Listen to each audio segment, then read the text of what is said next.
वंदे मातरम साथियों, आज के इस वीडियो से हम लोग लूप्स क्या होते हैं सी प्लस प्लस में देखना स्टार्ट करेंगे। लूप कंट्रोल स्ट्रक्चर या जिसे हम iterative structure in C plus plus के नाम से भी जानते हैं, ये क्या होते हैं, किस तरह से काम करते हैं, ये सारी चीजें हम डिटेल में आज से और आने वाले वीडियोस में देखेंगे। तो आइए इस वीडियो को स्टार्ट करते हैं। सबसे पहले तो लूप्स का हम यूज क्यों करते हैं। तो देखिए, यदि मेरे पास कोई एक स्टेटमेंट है जिसे मेरे को बार बार दोहराना है, बार बार रिपीट करना है, तो यदि मैं लूप का यूज नहीं करूंगा तो वो स्टेटमेंट मुझे बार बार लिखना पड़ेगा। लेकिन मैं ऐसा कुछ चाहता हूं कि मैं एक बार लिखूं और मेरा काम जितनी बार चाहूं उतनी बार हो जाए, तो उसके लिए मैं क्या करता हूं, लूप का यूज करता हूं।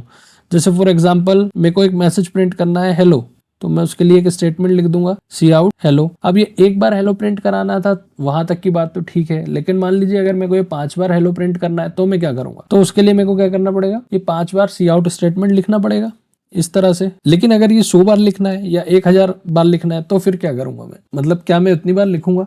नहीं। उसके लिए हम क्या करते हैं, उसके लिए स्टेटमेंट को हम एक बार लिखेंगे और उसको लूप के अंदर डाल देंगे और हमारे लूप को हम बता देंगे कि इस स्टेटमेंट को कितनी बार चलाना है।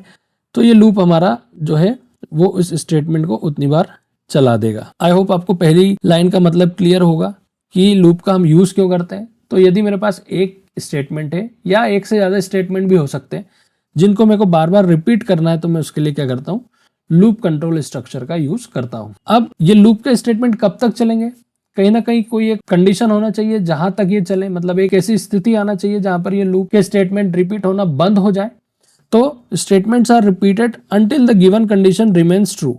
हम क्या करेंगे, यहाँ पर एक कंडीशन देंगे, जब तक वो कंडीशन ट्रू रहेगी तब तक लूप के अंदर लिखे स्टेटमेंट चलेंगे। जैसे ही कंडीशन फॉल्स हो जाएगी, हमारे लूप के अंदर के लिखे हुए स्टेटमेंट एग्जीक्यूट होना बंद हो जाएंगे। अब लूप्स हमारे कितने टाइप के होते हैं, तो जनरली लूप हमारे 3 टाइप के होते हैं। एक होता है हमारा फॉर लूप, एक होता है हमारा व्हाइल लूप और एक होता है हमारा डू व्हाइल लूप। इन तीनों ही लूप्स को हम आने वाले वीडियोस में अलग अलग कवर करेंगे। अब ये जितने भी लूप पढ़े हमने, इनको हम 2 तरह से कैटेगराइजेशन कर सकते हैं। सबसे पहला जो क्राइटेरिया है वो हमारा एंट्री कंट्रोल और एग्जिट कंट्रोल के आधार पर। अब एंट्री कंट्रोल और एग्जिट कंट्रोल का क्या मतलब है, तो जैसे हमारा लूप है और उसमें अगर अंदर प्रवेश लेने से पहले हम कंडीशन चेक करते हैं, मतलब अंदर घुसने से पहले अगर कंडीशन चेक की जाती है तो वो कहलाता है हमारा एंट्री कंट्रोल्ड। मतलब यदि कंडीशन ट्रू होगी तो ही लूप के अंदर लिखे हुए स्टेटमेंट चलेंगे, नहीं तो हमारा प्रोग्राम का कंट्रोल जो लूप के बाद का स्टेटमेंट है, नेक्स्ट स्टेटमेंट है, उस पर आ जाएगा।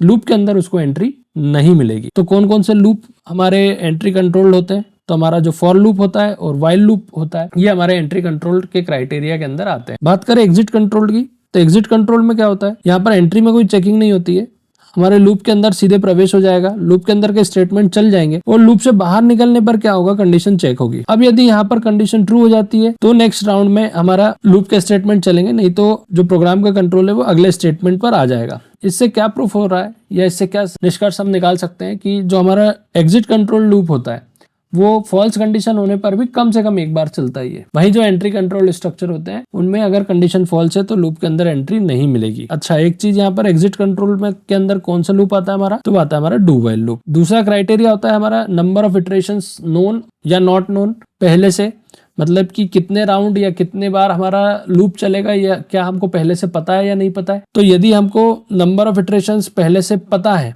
तो उसके लिए हम कौन सा लूप यूज करते हैं, फॉर लूप का। या हम ऐसा बोल सकते हैं कि फॉर लूप में हमको पता होता है पहले से ही कि हमारे लूप के स्टेटमेंट कितनी बार चलेंगे। जैसे मैंने बोला 5 बार हेलो प्रिंट करना है, तो मैं फॉर लूप को i = 1 से लेके i = 5 तक के लिए चला दूंगा। मतलब मेरे को यहाँ पे पता है कि i = 1 से लेके i = 5 तक के लिए मेरे को लूप को चलाना है।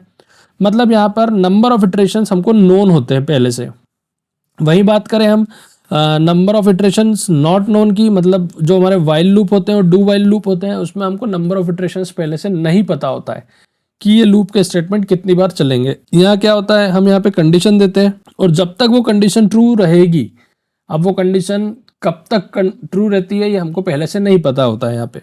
तो जब तक कंडीशन ट्रू रहेगी तब तक यहाँ पर लिखे हुए स्टेटमेंट चलेंगे। जैसे ही कंडीशन फॉल्स हो जाएगी, हमारे प्रोग्राम का कंट्रोल लूप के बाद वाले स्टेटमेंट पर आ जाएगा। मतलब कि यहाँ पर नंबर ऑफ राउंड्स हमको नहीं पता होता है कि हमारे लूप के अंदर के स्टेटमेंट कितनी बार चलेंगे। तो आई होप आप लोगों को ये लूप कंट्रोल का जो मैंने इंट्रोडक्शन दिया ये समझ में आया होगा। यदि इसमें कोई डाउट हो तो आप लोग कमेंट करके पूछ सकते हैं। अब आने वाले वीडियोस में हम इन तीनों ही लूप्स को एक एक करके डिटेल में देखेंगे। यदि ये वीडियो पसंद आया हो तो इस वीडियो को लाइक कर दें, हमारे चैनल को सब्सक्राइब कर दें। मिलेंगे अगले वीडियो में, तब तक के लिए बाय बाय, वंदे मातरम।